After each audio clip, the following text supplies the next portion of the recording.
Welcome to the private ride. Just you and your instructor. We'll just send that to voicemail. Cheche ni chiaru wo, that means thank you for joining me. Today our pedal odyssey will take us on the Great Wall of China. So sit back, enjoy, and jide bushui, that means remember to hydrate. Behold the wonders of China. Bitcoin mines, forced labor camps where children make smartphones, and romance. Tear gassed, beaten, and dragged. Protesters in Hong Kong have accused the police of using excessive force during a political demonstration, spoke to protesters who were beaten.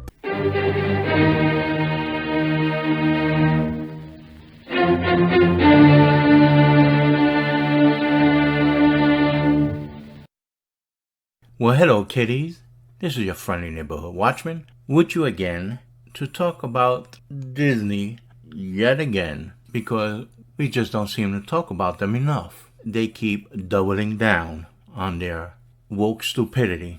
Disney just continues to show how much they'll grift for that almighty Chinese money. They eagerly acquiesce to their Chinese overlords if they're allowed back into China's market. And this is in reference to an article from our friends at Bounding Into Comics by Josh Berger, or Berger, if I mispronounced it incorrectly the first time. His headline is Disney Plus Hong Kong removes episode of The Simpsons over references to forced labor camps in China. Thanks to a joke referencing forced labor camps in China, Disney has pulled a recent episode of The Simpsons from the Hong Kong edition of their signature streaming service. Originally aired in October of 2022, the second episode of the show's 34th season, One Angry Lisa sees Homer purchasing a stationary bike for Marge. Wow, 34 seasons. Can you imagine a baby born in the first season? We're 34 now, man. We are so smart! Seeking to get the most out of her new exercise equipment, Marge soon takes up a virtual fitness class with a professional trainer named Jessie. And as the episode goes on, the two grow ever more close before eventually agreeing to go on a private virtual trip together across the Great Wall of China. The joke which caused the episode's removal occurs on that very bike ride when during their trip across the world-famous landmark, Jessie remarks to Marge, quote, "Behold, the wonders of China. Bitcoin mines, forced labor camps where children make smartphones, and romance," unquote. But that's also a simultaneous jab at Apple. Despite Marge and Jessie's bike ride being the only mention of China in the episode, and even then none of the characters actually physically traveled to the Asian country, this dig led the House of the Marxist Rat, the House of Mouse, to deem it necessary to pull the episode from the Hong Kong edition of Disney Plus. And the Chinese killed Jessie. Axios suggests Disney's move comes at a critical time for their relationship with the Chinese Communist Party, which has only recently reopened its doors to Hollywood. Yay for Maverick, Top Gun, and Paramount for ultimately not kowtowing to China. China is one of the most lucrative film markets in the world outside of the US, and Beijing is beginning to allow Disney films back into its theaters after banning most of its most popular hits during the pandemic, which they created. The news outlet also notes that the joke is unfortunately rooted in politics, as U.S. has accused Beijing of genocide against Muslim Uyghurs, particularly in the Asian country's western region of Xinjiang. Disney and China have been in a rather rocky relationship for some time now. In 2021, the entertainment giant ran into some trouble releasing some of their Marvel films in China, with the communist country eventually banning nearly the entire slate of post-Spider-Man Far From Home films.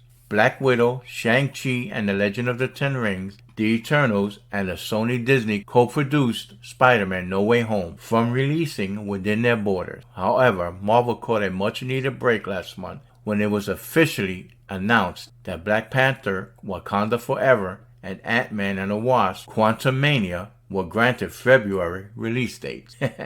Well, the joke's on China, because compared to the last two, especially Ant-Man, and The Wasp, Quantumania, those films suck compared to Spider-Man No Way Home. So they missed a good film to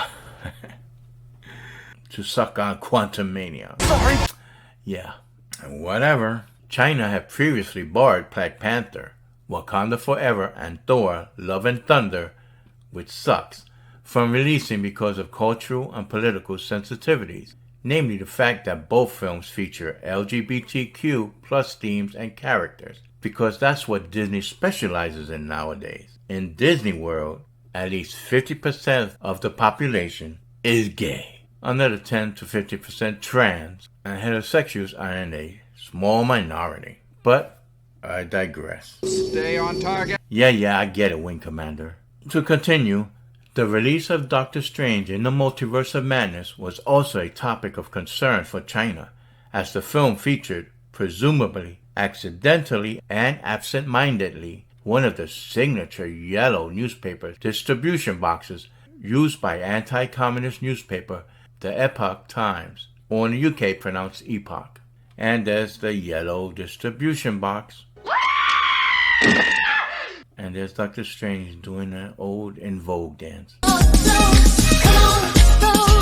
More recently, whispers on the ground seem to indicate that in order to avoid any such future lockout, the Walt Disney Company and Marvel Studios will be educating their actors and executives to placate, yes, placate, Communist China and refrain from publicly criticizing its government's actions. In covering a reported investor battle between Bob Iger, Ike Perlmutter, and Nelson Peltz, the Walt Disney Company's current and former CEOs, and a hedge fund manager seeking a seat on Disney's board.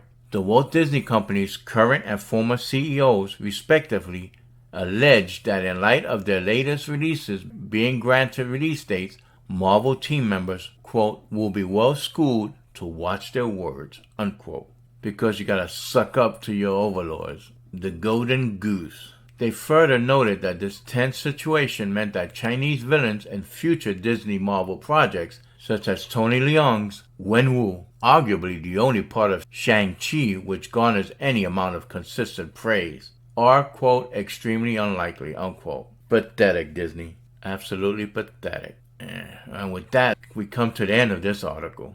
And as usual, we'll go through a few comments. And it's no surprise that most of the comments tend to agree with how I feel, and as I'm sure most of my subscribers feel. And to start, we have Nacho Cheese. Standing up to China means having a spine, and we all know Disney sold that away years ago. Ain't that the truth? From Gift of Gab, I doubt it bothers Matt G at all. That would be Matt Groening, the creator of The Simpsons. He's on Epstein's flight log and has already kissed China's boot by censoring things and forcing voice actors to drop problematic characters. Another person, Disney censoring for China is nothing new, but this reveals that Hong Kong is also pretty much lost. And of course we have one douchebag leftist who has to throw out the race card, Zod Hernia. Yeah, it sucks. There can't be another colony for white capitalists. And I replied, oh, you mean like what China's doing in Africa right now? Get a life, you hypocrite racist. And from Dr. Evil, I thought they were removing the episode where Homer talks about Chairman Mao killing 50 million people. Or did they edit that out already? Pat Gray answers, I believe it was edited out. NX 1700, Mao's got to do what the boss wants. Another reply to the reply. I'm guessing liberals did not like criticism of their hero Mao. Well, folks, that's it for now, because as I said before, we could go hours going to the comments. So with that, we reached the end of this video. No, tut. I'll be back with another one. So if you like it, please fondle that like button. If you hate it, smash that like button. And don't forget to subscribe if you haven't already. And hit that notification bell so that you'll always be forewarned whenever I drop another video. And as always, stay safe and I bid you peace. Engage! Engage!